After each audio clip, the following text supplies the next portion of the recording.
The margin notes in the air. I didn't see the comments until the day I arrived at Northgate Lyceum with 2 shirts, 1 pair of black shoes, and a plastic folder that still carried the sweet-sour smell of rice straw. The city bus spit me out at the gate beside a stone lion polished by generations of hands that had never known mud between their toes. I watched other students glide through the entrance like they belonged to the air itself. They wore clean sneakers, carried glossy tablets, and laughed as if time were a generous relative. I tightened my grip on my folder and stepped forward anyway, because in my family courage had never been loud. It had always been the quiet decision to keep walking. Northgate was the kind of school people in my village spoke about, the way they spoke about distant capitals, with awe and a little fear. It sat on a hill above the river, its buildings white and severe, its lawns clipped into obedience. I was here on a scholarship reserved for students from rural districts, which sounded noble in an announcement and felt heavy in my pocket like a stone. I told myself I didn't need to be liked. I only needed to survive the classes, win a place in medical school, and drag my parents' future out of the shallow ditch where hard work and bad luck like to wrestle. The homeroom door opened with a soft hydraulic sigh, and that was when the first line appeared. It floated above the chalkboard like a strand of smoke made legible. "Hey, new season starts." Then another line blinked into place, slightly tilted, as if someone had typed it on a moving train. "Look at the scholarship girl, she's cute, but definitely background material." A third line arrived, bolder, impatient. "Where's the male lead?" I froze so abruptly that the teacher's gaze snagged on me. "Are you lost?" she asked. Her voice sounded normal, human, but the air above her shoulder pulsed with a fresh cluster of messages. They were not projected by any device I could see. They did not reflect on glass. They hovered as if the room itself had learned to gossip. I forced my mouth to move. "No, Miss Calder. I'm Iris Cow. Transfer in scholarship." Miss Calder nodded and pointed to the seating chart. The comments followed her finger like hungry fish. "She's the type who lives for grades. She looks like she'll punch someone with a textbook. Don't tell me the rival is in this class, too." I walked to the desk marked CAO, Iris. Front row, second seat. The kind of place teachers assign to keep students under surveillance. I sat down and tried to breathe in a straight line. The boy to my right was already writing.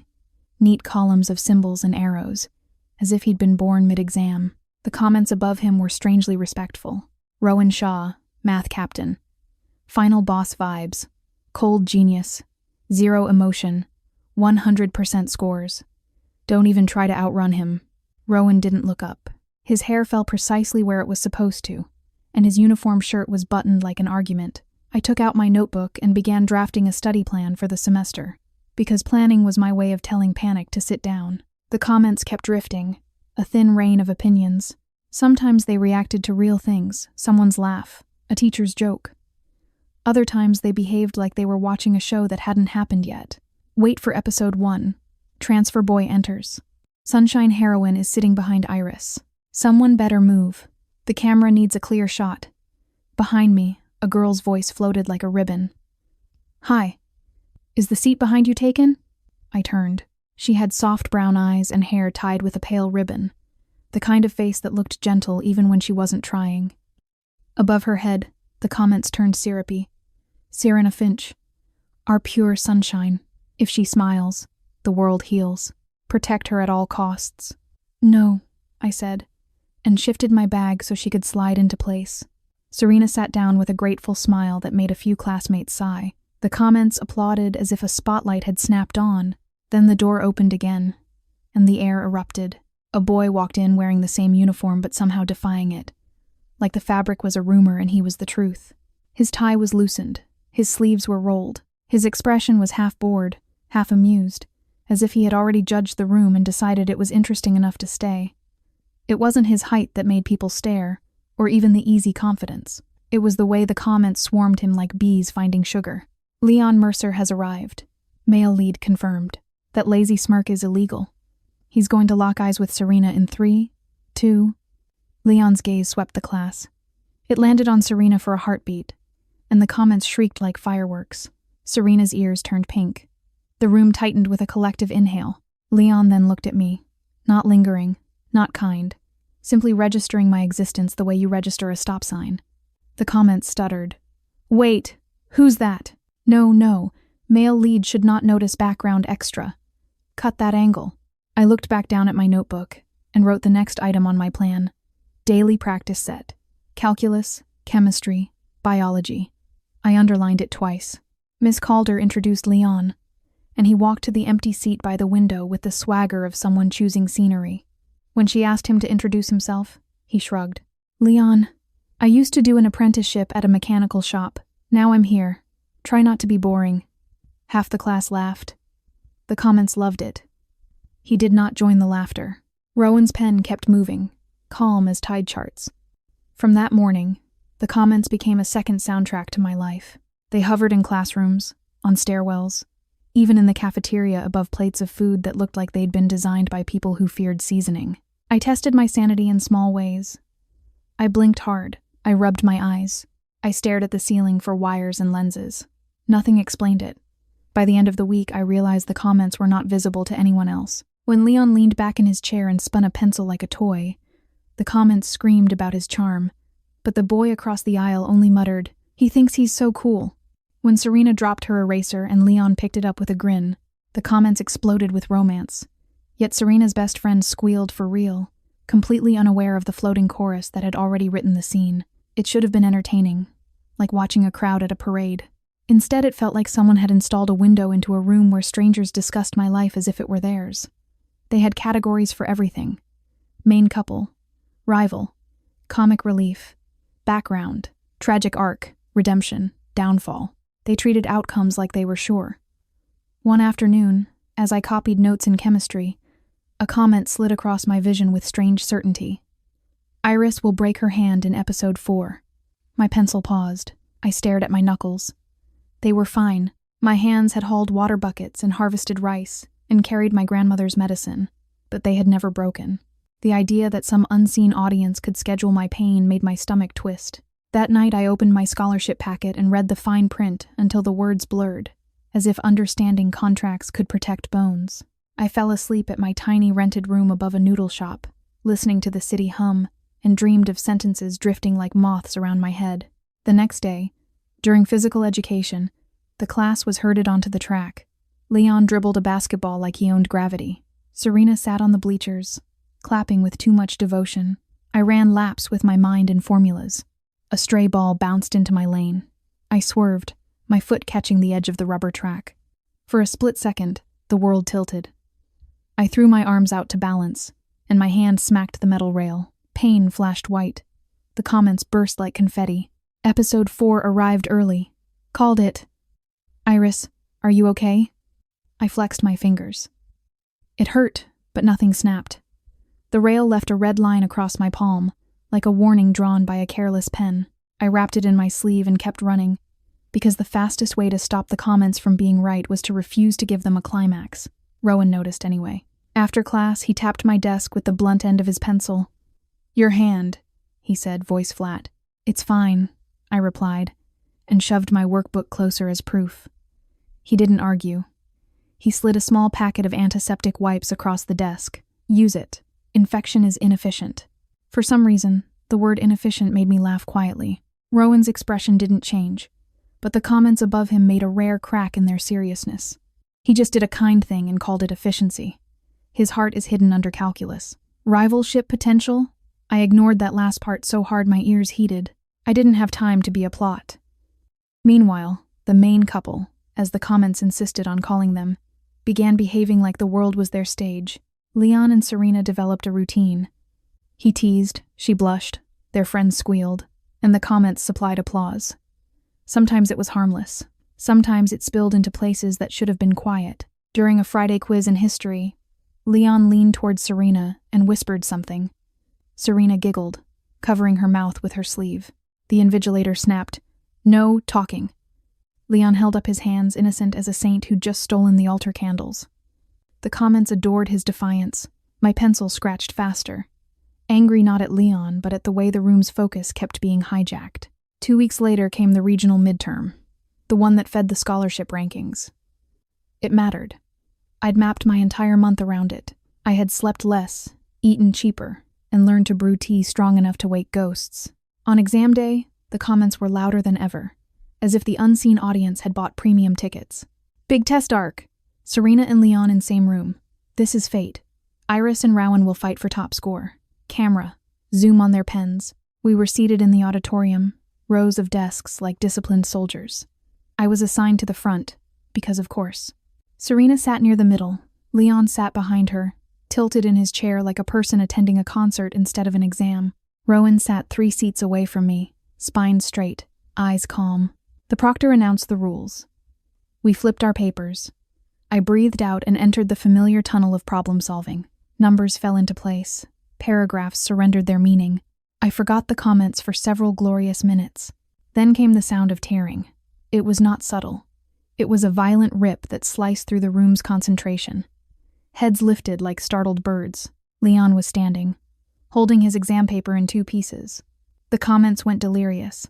No way. He's doing the legendary walkout. This is so romantic and stupid. Serena, he's going to take you away. Leon grinned, eyes bright with recklessness. He leaned forward over Serena's desk and said, loud enough for the first row to hear, "Come on, this place is suffocating. Let's get out." Serena's face went pale, then pink, then uncertain. Her hands hovered above her pencil as if deciding whether to drop her future. A comment slid in front of me, sharper than the rest. If Serena leaves, Iris will lose something important. That sentence made my throat close. I didn't know what it meant, but I knew what leaving meant in my world. Leaving meant my mother returning to the fish market at dawn. Leaving meant my father working double shifts until his back gave up. Leaving meant the scholarship committee deciding my story was not inspiring enough. I stood, the chair legs scraping. The proctor's eyes flashed toward me, outraged at a second disturbance. Leon looked surprised, like he hadn't expected a background character to have legs. "Sit down," he said, as if we were friends. I didn't answer him. I turned to the proctor. "Sir," I said, voice steady, "this student is disrupting the exam. Please remove him." The room went quiet in the way a crowd quiets when a parade float catches fire. Leon's smile froze. The comments erupted into warfare. What is she doing? She's ruining the scene. No, she's right. This is an exam. Iris is the villain now. Great. Leon, drag Serena out anyway. The proctor, a tired man with a face like folded paper, walked down the aisle and told Leon to step outside. Leon hesitated, then laughed under his breath, as if rules were a joke with a weak punchline. He walked out alone. Serena stayed seated, eyes wide, breathing fast. She didn't look at me. When the door closed, the room exhaled shakily and returned to the paper. My pulse thudded in my ears, but my hands did not shake. I wrote until the last second, then set my pen down with a calm that felt borrowed. Afterward, outside the auditorium, Serena confronted me. Her friends formed a semicircle behind her, like a courtroom with matching hair clips. "Why would you do that?" Serena asked, voice trembling with indignation. He was just being selfish," I finished. Her eyes filled, perfect tears like a movie. The comments fluttered around her cheeks, sympathetic. "Don't make sunshine cry. Iris is too harsh. She doesn't understand love." I kept my tone level.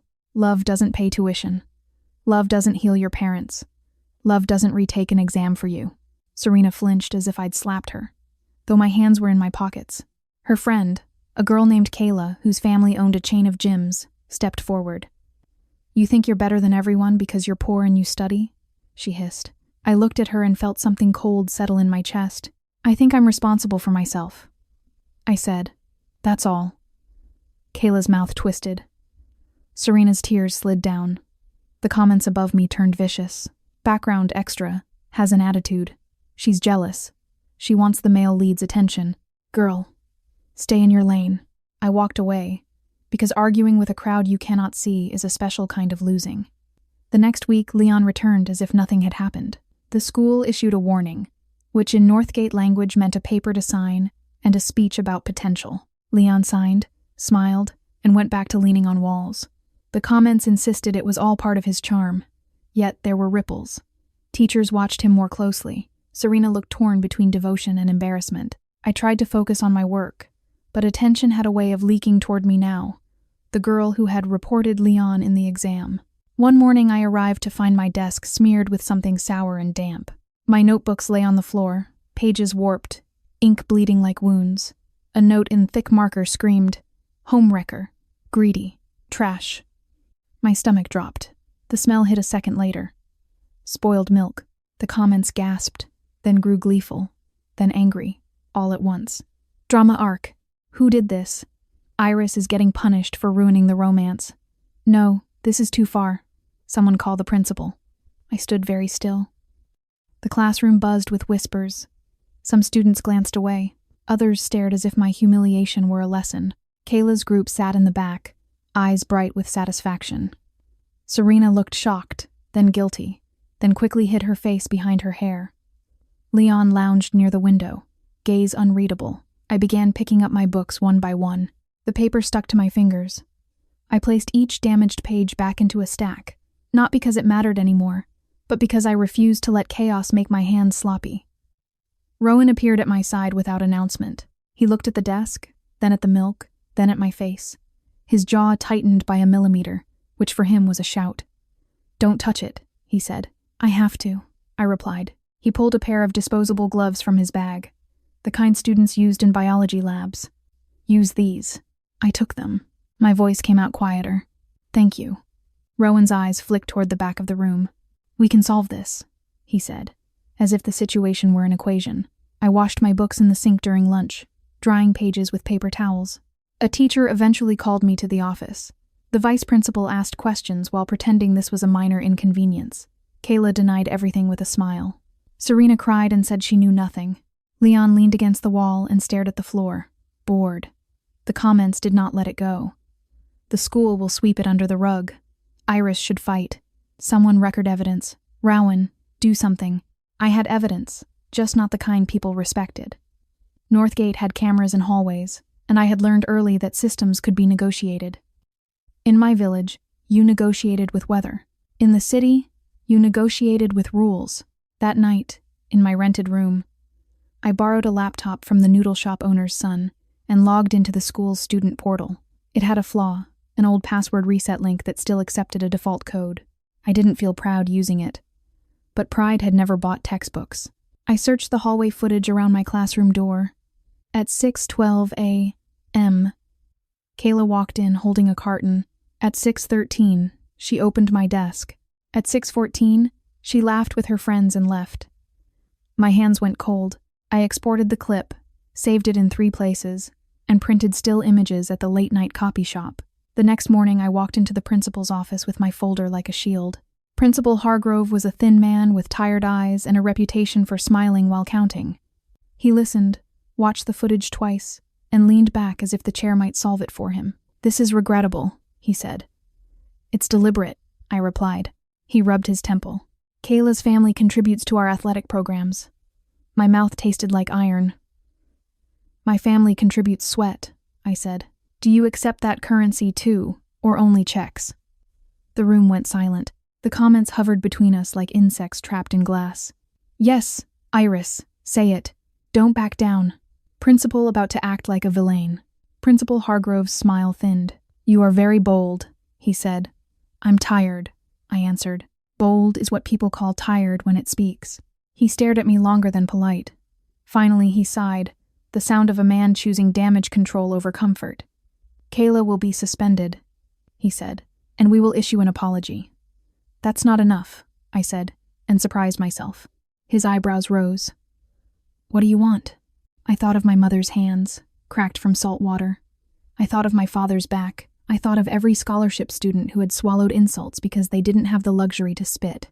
"I want a written statement," I said. "I want my books replaced. I want the class told publicly that this behavior is harassment, and I want Kayla transferred out of my cohort." Principal Hargrove's jaw worked. "You're asking for a lot."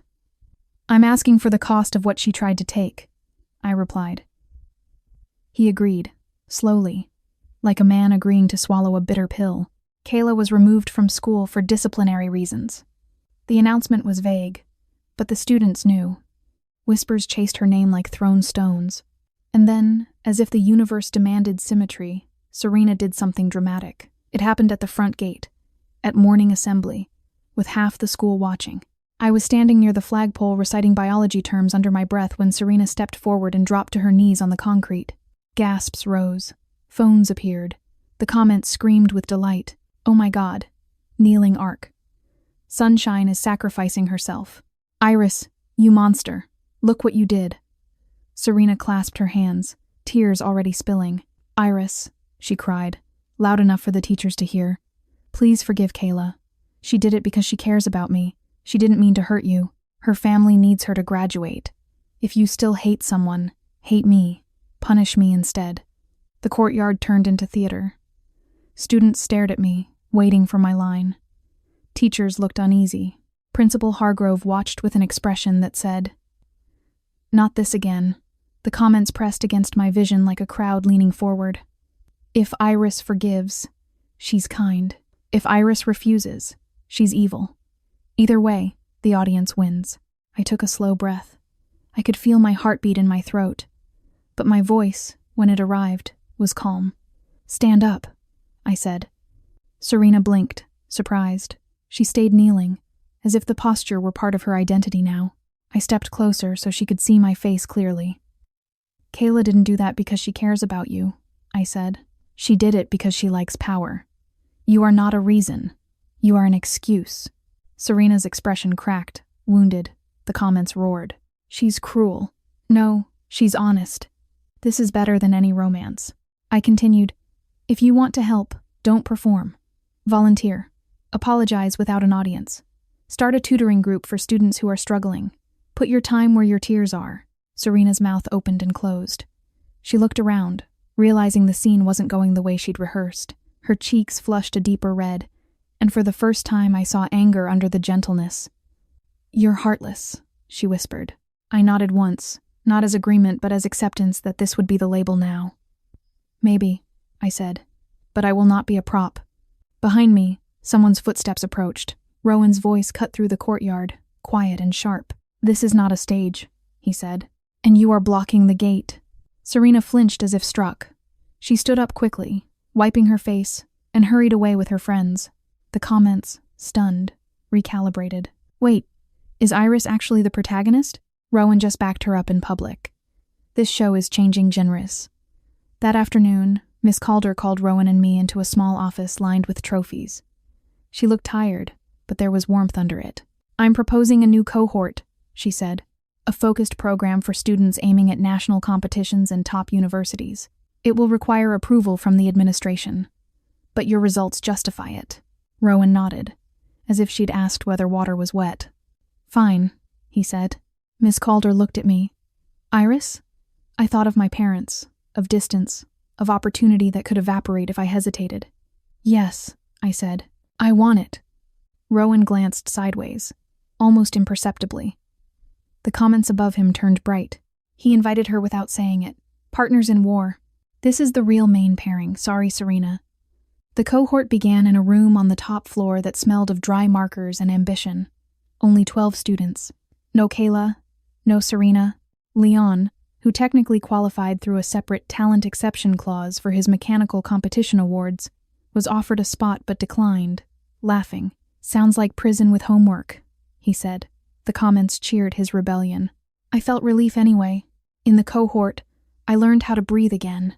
I wasn't alone in caring. The others were intense in their own ways.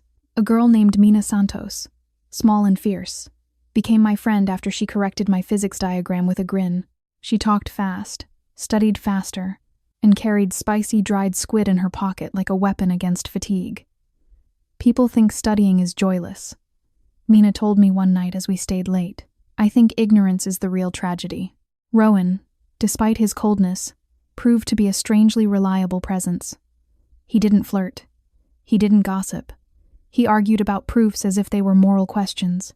When I made a mistake, he didn't laugh. He simply adjusted the logic with the precision of a surgeon. We competed fiercely, and the competition sharpened me. Some nights I went home angry at his speed.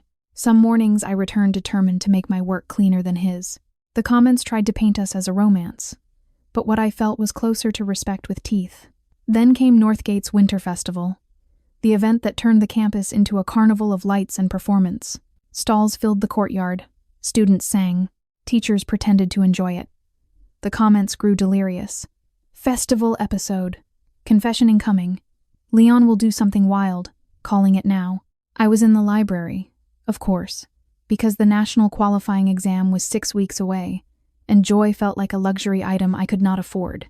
Mina sat across from me, chewing squid and muttering about integration. Rowan sat 2 tables away, reading a problem set as if it were scripture. From outside came a surge of cheering, then music, loud enough to shake dust from the shelves. My focus wavered. Mina groaned. "He's doing it," she said. I didn't ask who.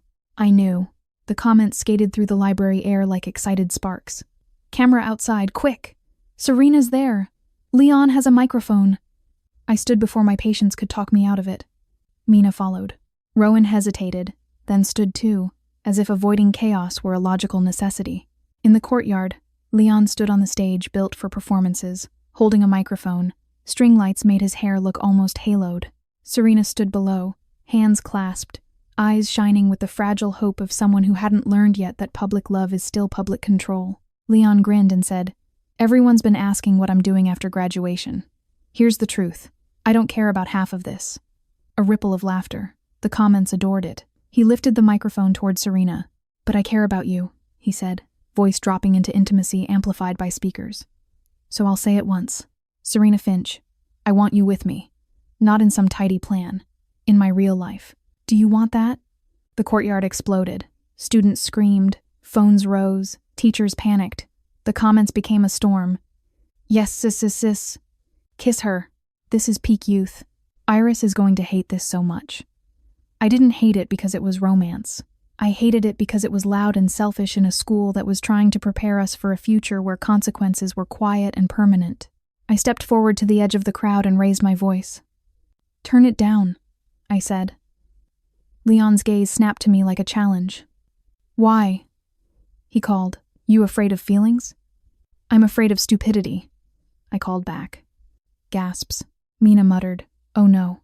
Rowan's shoulders tensed. Leon laughed, a sharp sound. "Still playing hall monitor? Scholarship girl?" I felt heat climb my neck, but I kept my voice steady. "There are students studying," I said. "Not everyone signed up for your performance." The comments ate the conflict like candy. "Fight, fight, fight! This is the real finale. Leon vs. Iris, let's go." Principal Hargrove shoved through the crowd, face thunderous. He yanked the microphone cable from the stage. The speakers crackled into silence. "Enough," he barked. "This is a school, not a nightclub." Leon held up his hands, mock innocent. Serena looked like she might dissolve. As the crowd dispersed, Leon jumped down from the stage and walked straight toward me, close enough that I could smell the mint gum he chewed like a habit. "You like controlling things," he said, voice low. "Maybe that's why nobody looks at you." The comment stream slowed, as if waiting for my reaction.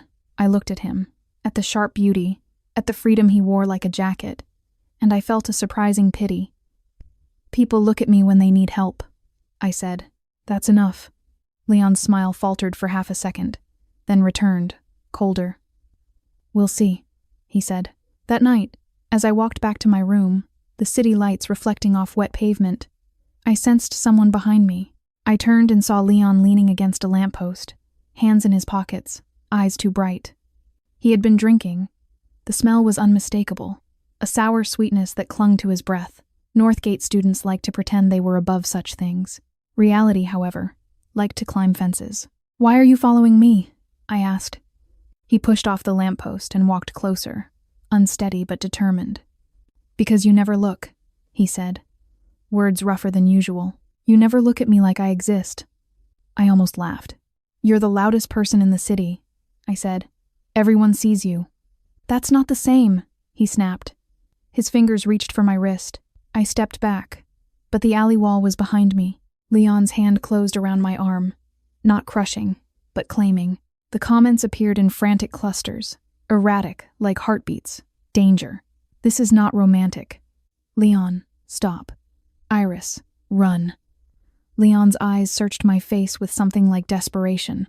"You're different," he said. "You don't need me, and that makes me," he swallowed. "That makes me want you."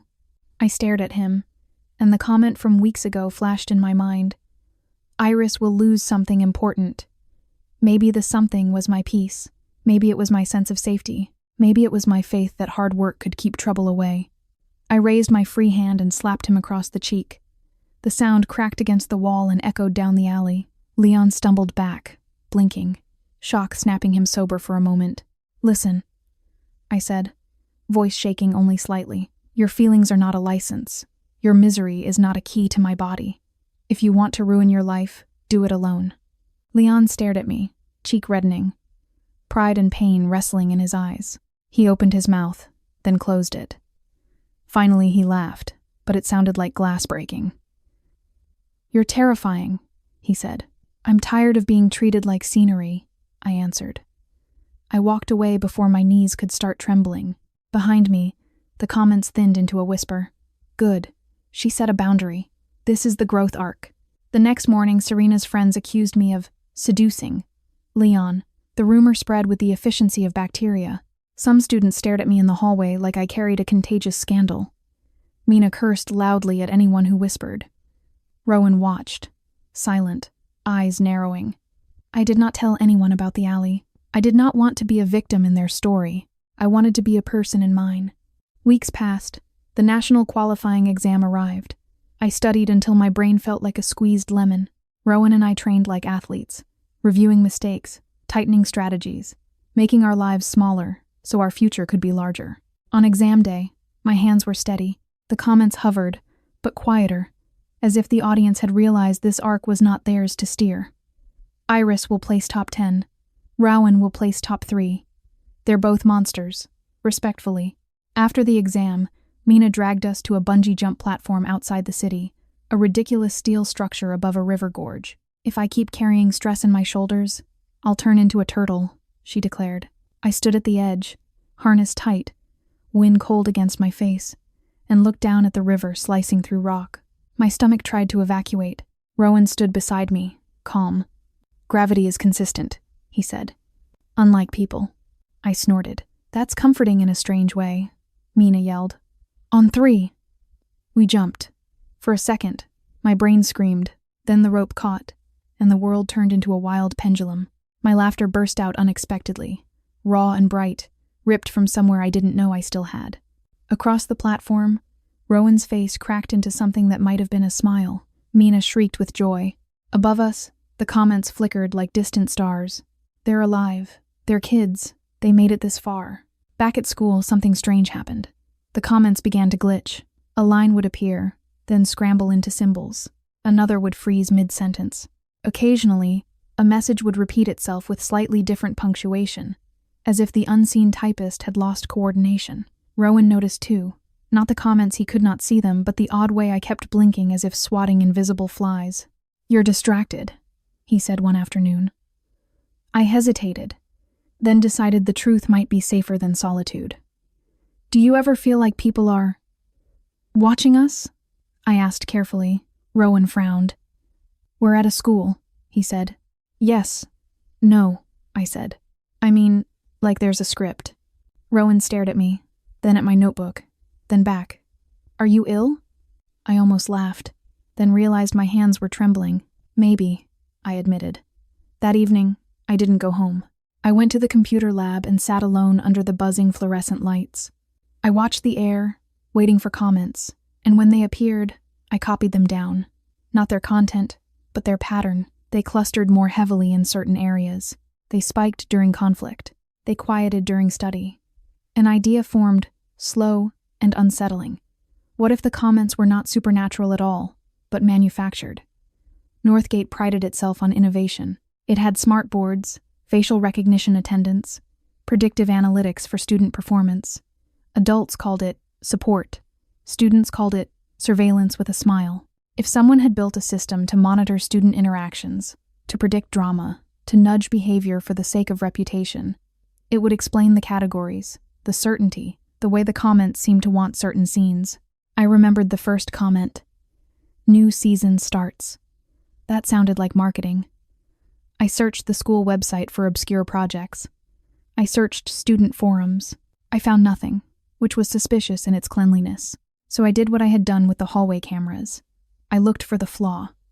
Northgate's internal network had a server labeled Engagement Lab, access restricted. Yet the lab's public brochure bragged about real-time sentiment overlays for educational environments. My breath caught. Overlays. I couldn't access the server directly, but I didn't need to. I only needed proof that it existed, that it had been deployed, that it was writing over our lives. I printed the brochure. I highlighted the phrase. I took it to Miss Calder, not because teachers were heroes, but because she had once looked at me like I mattered. Miss Calder read it, color draining from her face. "Where did you find this?" she asked. "Online," I said. "It's public. The question is why it feels like a secret." She closed her eyes for a moment. "I didn't know they activated it in classrooms," she whispered. "So they did," I said. Miss Calder's lips pressed together. "This is unethical. It's also dangerous," I said, thinking of the comment that had predicted my injury, thinking of how people had treated Serena and Leon like characters instead of children. "It teaches students that attention is currency, and suffering is content." Miss Calder stood up so abruptly her chair scraped. "I'm going to the board," she said. The next week, the engagement overlays vanished. Not gradually, not politely. One day I walked into class and the air was simply empty. No floating text, no unseen audience. Just dust motes and the hum of vents and the real, ordinary silence of people existing without commentary. I felt like someone had removed a weight from behind my eyes. The world looked sharper, but also lonelier. I realized how often I had measured myself against sentences no one else could see. Rowan looked at me across the desk. "You seem calmer," he observed. I exhaled. "I turned off a noise," I said, "and let it be enough." The day after the silence arrived, rumors filled the gap. Northgate students were not used to empty space. They decorated it with speculation. A sophomore swore the floating feed had been an augmented reality pilot, and that someone had sabotaged it out of jealousy. A parent group posted an angry letter about innovation being censored. A few seniors thanked the universe quietly because it meant fewer distractions during revision week. I kept my head down, but eyes still found me in corridors like stray magnets. One lunch period, an email appeared in my inbox with no sender name and a subject line that read, "You like ruining things." The body was a single sentence. "Remember who pays for your scholarship." My stomach nodded. But I deleted it after screenshotting. The same way you trap an insect under glass before anyone can pretend it never existed. Miss Calder called me into her classroom after hours. The trophies gleamed behind her like teeth. "They're holding a closed meeting with the board," she said, voice low. "They won't admit they deployed it to students. They'll claim it was limited to hallway marketing screens." "It wasn't," I said. "I know," she replied, and her tiredness sharpened into anger. "But I need you to be careful. If they paint you as a disgruntled scholarship case, they'll protect the institution by sacrificing you." I should have been scared. Instead, I felt strangely calm, like the moment after you decide to swim across a river and the current becomes information instead of threat. "I didn't start this," I said. "I only turned on a light." That evening, Rowan stopped me in the stairwell. His voice was quieter than usual. "My father consults for the engagement lab," he said, as if confessing a crime he hadn't committed with his hands. "He believes optimization is kindness." I stared at him, the words clicking into a new, ugly pattern. "Did you know?" I asked. Rowan's gaze held mine without flinching. "I knew there was an experiment," he said. "I didn't know it was theatrical. I didn't know it would assign people roles." His throat moved as he swallowed. "I'm sorry." Sorry from Rowan sounded like a rare metal. Heavy, real, and difficult to find. I nodded slowly, not granting forgiveness on behalf of the world, just acknowledging reality. "Help me keep it off," I said. Rowan's answer was immediate. "I will." The board meeting ended with a bland campus notice about adjusting digital initiatives for student well-being. It said nothing about surveillance, nothing about overlays, nothing about the way the system had treated our adolescents like content. That omission made me furious, but it also meant the machine stayed quiet, which was the practical victory I needed most. Backlash arrived anyway. A few students called me a snitch. A few parents looked at me like I was a mosquito that had learned to bite executives. Serena avoided me for days, perhaps embarrassed by her kneeling spectacle, perhaps angry that the world refused to follow her script. Leon pretended he didn't care, but his jokes landed a little harder, like he was throwing them to see what would break. One rainy afternoon, Serena found me in the library. She hovered by my table, twisting her ribbon between her fingers.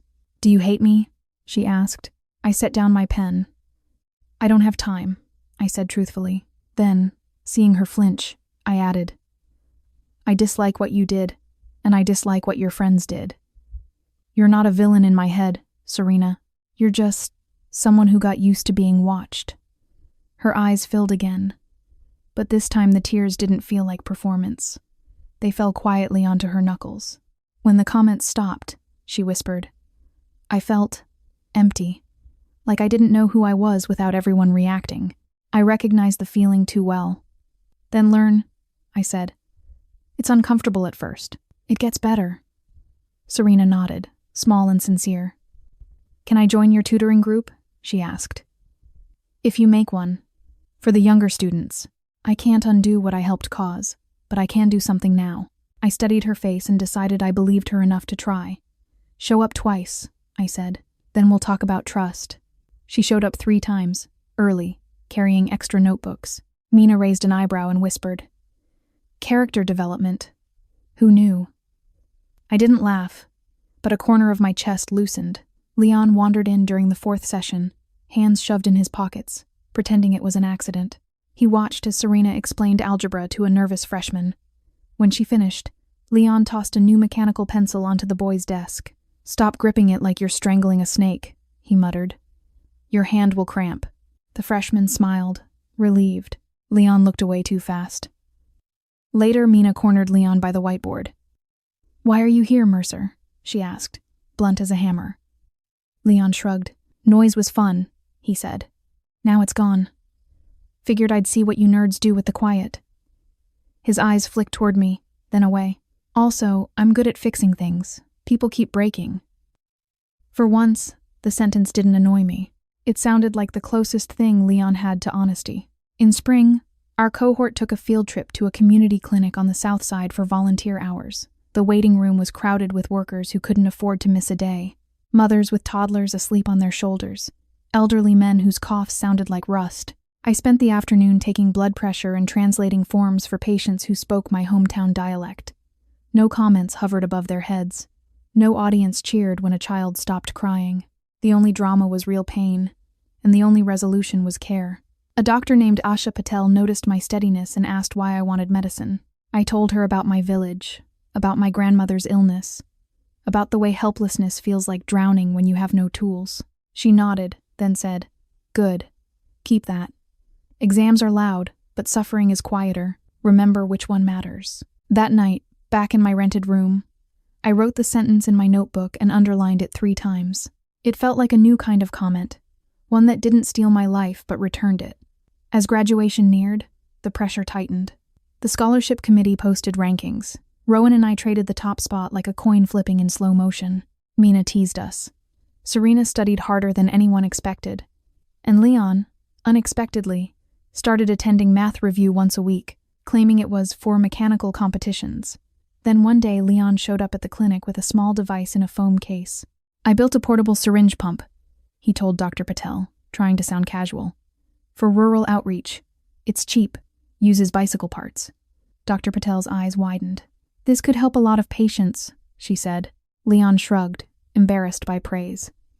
"It's just fixing things," he mumbled. I watched him in that moment and understood something I had missed, while I was busy being angry. Some people are not born evil or heroic. They are simply loud with unmet needs, and if you hand them a real problem instead of an audience, they may surprise you. None of it rewrote the past, but it bent the future slightly, which is what growth looks like when it's not trying to be cinematic. Graduation year arrived faster than expected, because time in high school behaves like a skipped stone. Serena and Leon broke up, reconciled, broke up again. Without the invisible applause, their drama seemed smaller, sadder. Leon started skipping less, not from maturity, but from exhaustion. Serena focused on her grades, late, trying to rebuild a staircase she had kicked apart. Mina received early admission to a teacher training program and cried because she was happy, which is the best reason to cry. Rowan was accepted to an overseas research institute. I got into a pre-med track at the university I had dreamed about since childhood, the one whose name my mother had practiced saying as if it were a spell. On the day my acceptance letter arrived, rain fell hard, pounding the city into a shimmering blur. I held the envelope with hands that had never broken, hands that had carried so much fear and so much hope, and I laughed until my throat hurt. I called my parents, And my mother cried so loudly my father had to take the phone and speak through his own silence. "Come home when you can," he said. "We'll cook chicken." "I will," I promised, and meant it. 10 years later, Northgate held a reunion in a restaurant overlooking the river. The stone lion was still at the gate, still bored. The lawns were still obedient. The students looked older, like their faces had learned new alphabets. Mina sat beside me in a bright blazer, now a middle school teacher with chalk dust permanently embedded in her humor. Rowan arrived late, taller somehow, wearing a plain coat and a watch that looked expensive and unimportant. He nodded at me, and for a second we were 18 again, competing over proofs. Serena came in holding the hand of a small child. She looked softer, tired around the eyes, but real. Leon followed behind her, thinner, his swagger worn down into something quieter. He didn't have a microphone now. He didn't have an audience. He had the ordinary weight of being responsible for someone other than himself. We talked, cautiously at first, then with the ease that comes when time has already edited the worst scenes. Someone mentioned the old engagement lab. People laughed uneasily, as if remembering a rumor. Rowan looked at me, gaze steady. "Was it you?" he asked, low. I didn't lie. "I found it," I said. "I couldn't stand it." Rowan's mouth tilted, almost a smile. "Efficiency," he said. Mina raised her glass. "To writing your own story," she declared. We clinked glasses. The river outside moved with patient indifference, as it always had. As the night ended, I walked out alone for a moment and stood near the gate. The air was clear. No glowing text, no floating judgments, only the city breathing. Then, faintly, like a memory trying to become a habit, one tiny sentence flickered above the stone lion. End of season. I stared at it until it faded. I didn't feel watched. I felt free. And for the first time, the silence was not empty. It was spacious.